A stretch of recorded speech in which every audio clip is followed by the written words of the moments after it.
How Genghis Khan conquered the world. Imagine the year 1206. Somewhere on the windswept steppes of Central Asia, a man sits atop his horse and looks out across a horizon that no empire has ever fully claimed. Behind him, a childhood of starvation, betrayal, and chains. Before him, the largest conquest in human history. His name was Temujin. The world would come to know him as Genghis Khan, the universal ruler. He was not born into power. He was not the son of a king. He did not inherit an army or a throne. He started with nothing, less than nothing, and yet, by the time of his death, he had conquered more land than any ruler before or since. His empire stretched from the Pacific Ocean to the doorstep of Europe. His armies reduced entire civilizations to ash. Tens of millions of lives were extinguished in his shadow. So how? How does a child, abandoned on the steppe, enslaved by his own people, rise to become the most feared man alive? How does one man shatter empires that had stood for centuries and build in their ruins something the world had never seen? That is the story we're about to tell. He was born around 1162, somewhere in the Khenti mountains of what is now Mongolia. His father, Yesugei, was a minor clan chief, a man of some status but nothing more. His mother, Holun, had been kidnapped from another man to become Yesugei's wife. Violence and theft was simply how life began on the steppe. According to legend, Temujin entered the world clutching a blood clot in his fist. The shamans said it was an omen. They were right. His childhood was shaped not by privilege, but by catastrophe. When Temujin was only 9 years old, his father was poisoned by a rival tribe, the Tatars, who slipped poison into his food while he traveled. Yesugei died slowly. Temujin watched it happen. What followed was abandonment. The clan his father had led refused to follow a child. They left Holun and her children behind on the steppe, alone, in winter, with almost no food and no protection. For years, the family survived on roots, berries, fish, and rats. There were days when there was nothing at all. Then came slavery. Temujin was captured by the rival Taijut clan and fitted with a wooden collar, a kangue, a device designed to humiliate and immobilize. He escaped. Barely. He hid in a river for hours, freezing, invisible beneath the surface. A man named Sorkin Shira, at enormous personal risk, helped him flee.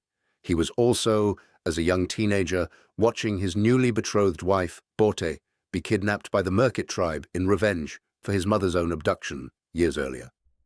Borte was taken into slavery. Temujin had nothing, no army, no clan, no weapons to speak of. But he had something the steppe could not take from him. He had memory. He remembered every betrayal, every face, every name, and he began to plan. He forged alliances. He called in old debts. He approached Togrul, the powerful Khan of the Kerite tribe, who owed a blood oath to Temujin's father. With a small, borrowed force and a young man's desperate courage, he rode to rescue Borte. He succeeded. That victory was a turning point, not just emotionally, but strategically. Word spread. A young man with nothing had done what most warriors with everything could not.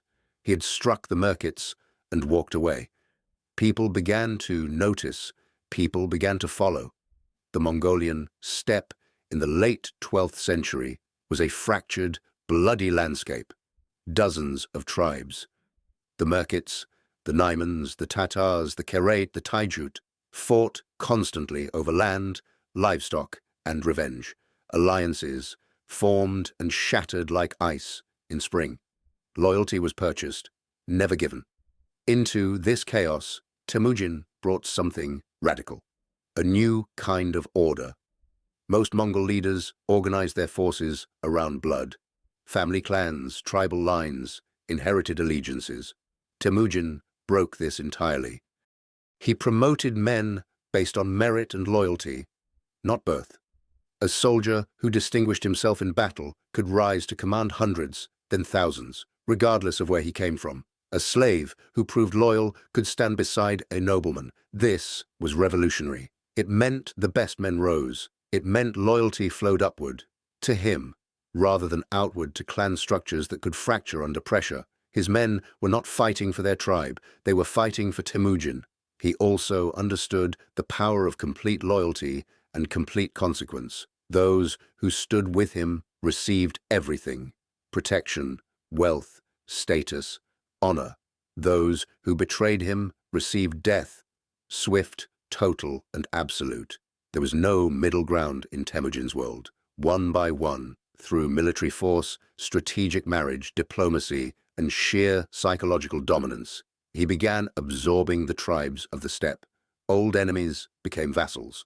Old allies were tested and either confirmed or eliminated. By 1206, he had done what no Mongol leader before him had achieved. At a great assembly, a Kurultai, held on the banks of the Onon River, the gathered tribes proclaimed him Genghis Khan, the universal ruler, the oceanic sovereign. The man without a clan had become the master of all clans. He was approximately 44 years old. He was just getting started. Before we follow Genghis Khan into battle, we must understand what made his army unlike anything the world had ever faced. Speed. The Mongol cavalry moved at a pace that defied comprehension for its time. Every soldier rode, typically with multiple horses, rotating between them to maintain velocity across vast distances. Armies that expected weeks to prepare found the Mongols at their gates in days. Before the enemy could react, the Mongols had already decided the battle. Discipline. The Mongol army was organized on a decimal system, units of 10, 100, 1,000, and 10,000, called a tumen. Every man knew his unit, his commander, his role. Orders traveled through this system with precision. In an age when most armies collapsed into chaos upon contact, the Mongol army maintained coherent structure, even in the fog of war. Communication. Genghis Khan developed one of the most sophisticated communication systems of the medieval world, a relay network of riders and signal flags that could transmit orders across hundreds of miles in hours. His commanders in the field were not waiting for permission. They had been trained in doctrine and could execute independently within his strategic framework. Psychological warfare. This was perhaps the Mongols' most devastating weapon. Before attacking a city, they would often send emissaries with a simple message: surrender, and you will be spared. Resist, and nothing will remain. They then made examples, catastrophic, visible examples, that spread like plague across the region. Cities that might have fought would open their gates rather than face what they had heard described. Adaptation. The Mongols were not merely horse archers. They learned siege warfare from captured Chinese engineers. They deployed catapults, mangonels, and naphtha bombs. They built pontoon bridges and redirected rivers. They studied every enemy they fought and integrated what worked.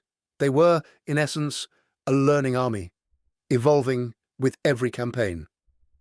And at the center of all of it was a commander who understood human nature as deeply as he understood tactics. Genghis Khan knew when to offer mercy and when to deliver annihilation. He knew how to inspire terror and how to inspire devotion. Both served him well.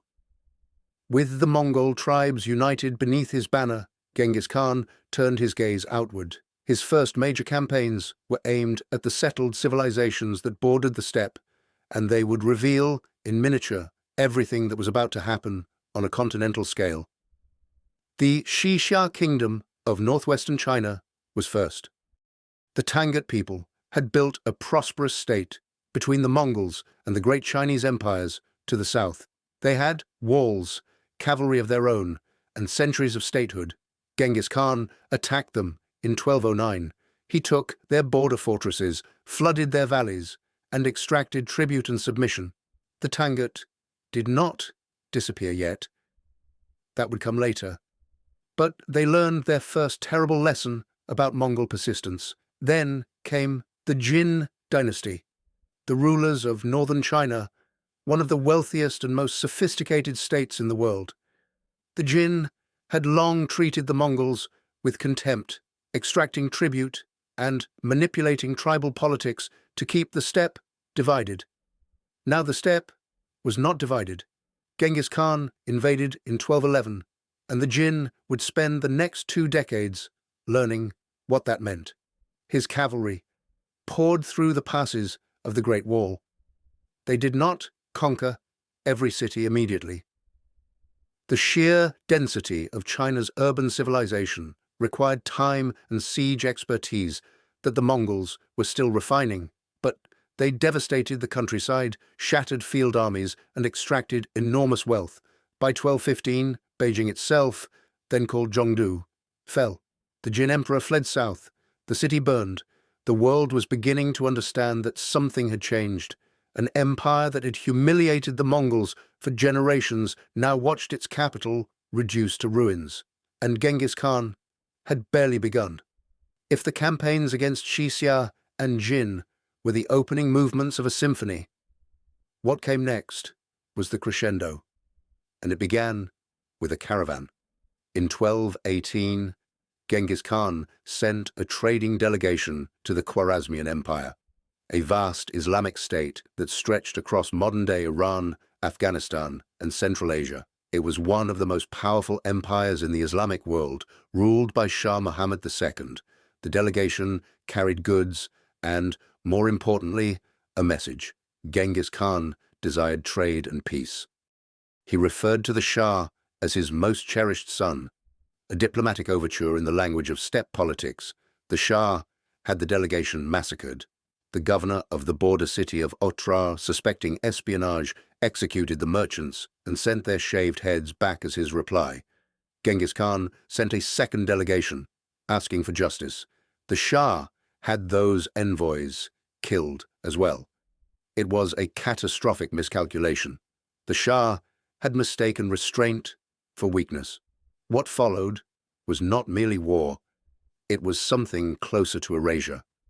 In 1219, Genghis Khan mobilized an army estimated at somewhere between 100,000 and 200,000 men, the full weight of the Mongol nation in arms. He did not simply advance. He executed a strategy of breathtaking complexity, splitting his forces across multiple axes of advance, appearing simultaneously where he was least expected. Otrar was besieged and taken. Its governor, the man who had ordered the massacre of the merchants, was captured alive.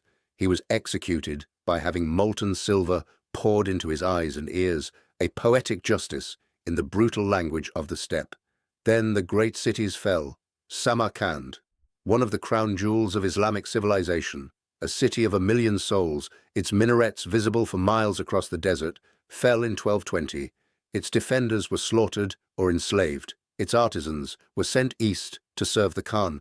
Its population was driven into the fields and sorted, craftsmen to one side, those with no useful skill to the other. The latter were often killed. Bukhara fell, Urgench fell, Merv fell, and Merv was, by some accounts, one of the largest cities in the world. Contemporary sources describe piles of human skulls arranged outside its gates as monuments to Mongol wrath. Modern historians debate the precise numbers, but the scale of destruction was undeniable. The agricultural infrastructure of Central Asia, the Khanats, the irrigation systems, the networks that had supported civilization for 1,000 years, were shattered. Some regions would not recover for centuries. Shah Muhammad II fled across his empire, chased by a Mongol force of 20,000 under Genghis Khan's greatest generals, Jebe and Subutai. He died on a small island in the Caspian Sea, abandoned by his court, reportedly without shoes. His son, Jalal ad-Din, fought bravely and desperately, and was ultimately driven into the Indus River, where he swam to the opposite bank as his army was annihilated behind him. Genghis Khan watched from the riverbank and reportedly remarked that any father would be proud of such a son. Then he returned north. The Khwarezmian Empire had ceased to exist. It took less than 3 years. While Genghis Khan had been dismantling the Khwarezmian Empire, his generals, Jebe and Subutai, had not stopped moving. They continued west, a reconnaissance in force that became one of the most audacious military expeditions in history. They crossed the Caucasus Mountains. They defeated the Georgians. They crushed a combined army of Cumans and Rus princes at the Battle of the Seit River. Then, having seen enough, they wheeled east and rejoined the main army. Their report was thorough. Europe was there, and it was not ready. To the east, Mongol forces under Genghis Khan's sons were pressing deeper into Korea and the remnants of northern China. To the south, expeditions probed Afghanistan and the northern reaches of India. The Mongol Empire was not a static conquest, it was a living, expanding organism, and Genghis Khan stood at its center, directing its growth with a strategic vision that most rulers of the age could not have imagined. By the early 1220s, the Mongol Empire spanned an area roughly equal to the entire continent of Africa. It reached from the Korean peninsula in the east to the Caspian Sea in the west. From the frozen forests of Siberia in the north to the deserts of Persia and the Great Wall of China in the south, and it was still growing. Trade routes that had been fragmented and dangerous were becoming, paradoxically, more secure within Mongol territory. The Pax Mongolica, the Mongol peace, was already forming at the edges of the empire, even as new fronts of violence opened elsewhere. The world was being broken apart and, in the breaking, being reconnected in ways it had never been before. We risk a mistake if we see Genghis Khan only as a force of destruction. The reality was more complex and, in some ways, more unsettling. He was a man of deep personal loyalty. The companions who had stood with him in the lean years, men like Jebe, Subutai, Boorchu, Gelme, were elevated, trusted, and richly rewarded. He did not discard those who had served him. He remembered, always, who had been there when there was nothing to offer. He was also a man of genuine intellectual curiosity, at least by the standards of his time and place. He sought out scholars, craftsmen, engineers, and religious figures from the civilizations he conquered. He interrogated them. He wanted to understand what they knew, how they built, how they governed. He was not interested in destroying knowledge. He was interested in harvesting it. He established the Yasa, a code of law that governed the empire with a consistency and structure it had never known. The Yasa prohibited torture of prisoners taken in certain circumstances, mandated religious tolerance across the empire, and established rules of conduct for soldiers and civilians alike. It was not gentle. Violations were often punishable by death, but it was law, applied consistently, which was itself a form of justice rare in the medieval world. He was religiously tolerant in a way that distinguished him from almost every other ruler of his era. He exempted clergy of all religions from taxation. He listened to Buddhist monks, Muslim imams, Christian priests, and Taoist scholars with equal curiosity. He seemed genuinely uncertain about metaphysical questions, and he approached them with an open mind that his contemporaries often lacked. And yet, the same man who admired a son's courage in battle ordered the systematic annihilation of cities, the same man who promoted merit regardless of birth, enslaved thousands. The same man who created trade routes and postal systems used psychological terror as a primary strategic instrument. Genghis Khan was not simple. He was a product of a world where power was the only constant, and he had mastered power completely. The numbers are almost beyond comprehension. Historians estimate that the Mongol conquests under Genghis Khan and his successors may have killed between 30 and 40 million people, a figure that represented somewhere between 10 and 15% of the entire world population at the time. In some regions, the losses were far higher. Central Asia and Persia lost a majority of their urban populations. Parts of northern China saw population declines of 30 to 50%. Cities that had been centers of civilization for 1,000 years were reduced to rubble. The Great Library of Merv, one of the finest collections of Islamic scholarship in the world, burned. The irrigation systems of Mesopotamia, which had sustained agriculture since Babylon, were destroyed during later Mongol campaigns and never fully rebuilt. The region shifted from a breadbasket of the ancient world to a landscape of diminished potential. The human cost was not merely numerical. Entire cultural lineages were severed. Languages died. Artistic traditions were erased. The cities of Central Asia, Samarkand, Bukhara, Nishapur, Merv, Urgench, had been among the most sophisticated in the world, centers of mathematics, astronomy, poetry, philosophy, and architecture. Their destruction represented a loss that the Islamic world would spend centuries mourning. Fear spread faster than the armies themselves. Chronicles from Poland, Hungary, France, and England record the panic that rippled through Europe as word arrived of what the Mongols had done in the east. Merchants, priests, and kings wrote in terrified terms of a people who seemed to arrive like divine punishment, remorseless, unstoppable, and beyond negotiation. There was a word that followed the Mongols everywhere, a word that traveled faster than horses and hit harder than any catapult. Terror. By his final years, Genghis Khan had lived a life of almost incomprehensible intensity. He had survived abandonment, slavery, exile, and more battles than any man had a right to walk away from. He was somewhere in his 60s, old by the standards of his time, ancient by the standards of a Mongol warrior. He had one last campaign to fight. The Tangut, the Xia kingdom that had submitted to him decades earlier, had refused to provide troops for the Khwarezmian War. That refusal was not forgotten. In 1226, Genghis Khan launched his final campaign of personal vengeance, driving deep into Xia territory with a ferocity that his old age had not diminished. He died in 1227, before the campaign was complete. The cause of his death remains to this day uncertain. Some accounts speak of a fall from his horse during a hunt, injuries sustained in the chaos of a wild animal stampede. Others suggest illness.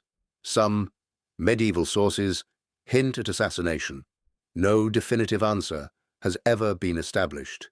His death was kept secret.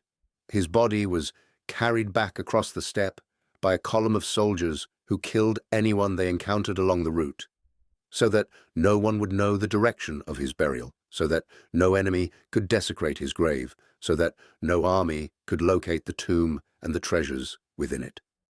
He was buried somewhere in the Khenti Mountains, near the river where he had been born. The exact location has never been found. He had given instructions that his grave was to remain unmarked. The soldiers who buried him were killed by the soldiers who brought him, and those soldiers in turn were sworn to silence. He returned to the earth as quietly as a secret. The Xia were annihilated after his death, as he had commanded with his dying breath. His successors carried out his final order. What Genghis Khan left behind was, in raw geographic terms, the largest contiguous land empire in human history. At its peak, under his successors, the Mongol Empire covered roughly 24 million square kilometers, an area larger than the African continent. It stretched from the shores of the Pacific to the banks of the Danube. But the legacy is not only about size. The Pax Mongolica, the era of relative peace within Mongol-controlled territory, made possible a level of trade and cultural exchange that had never before existed across Eurasia. The Silk Road, previously fragmented and dangerous, became a single, connected corridor. Ideas, technologies, religions, and diseases moved along it with unprecedented speed. Some historians argue that the Black Death itself spread from Central Asia along these newly opened routes, a catastrophic consequence of the very connectivity the Mongols created. China and Persia exchanged medical knowledge. Islamic mathematics traveled west toward Europe. Chinese gunpowder technology moved toward the Middle East. The Mongol Empire was, in a terrible and unintentional way, the engine of globalization. Centuries before the word existed, Marco Polo traveled through Mongol-controlled territory. The diplomatic networks established by the empire connected Rome with Beijing, Paris with Samarkand. The world shrank, violently, traumatically, but permanently. And then there is the question of what Genghis Khan himself was. A destroyer, undeniably. The scale of death and cultural erasure he caused is among the greatest in human history, but also a builder of institutions, of law, of connectivity, of a meritocratic military system that influenced governance long after the empire itself fragmented and fell. He was both. That is the uncomfortable truth. He was a man born into nothing, who looked at the world's greatest empires and saw not monuments of permanence, but problems with solutions. He was a man shaped by betrayal and abandonment who built the most expansive human organization his era had ever known. He was a man of extraordinary cruelty and extraordinary vision, and the two were inseparable. Somewhere in the unmarked soil of the Khenti Mountains, the bones of Temujin lie undisturbed. No monument, no inscription, no grave marker to tell the world what he was. But the world he made, in fire and blood and connection, is still the world we live in. He was born an outcast. He died the ruler of half the earth. And the question he leaves us with is not whether he was great. He was undeniably great. The question is what greatness costs and who pays the price.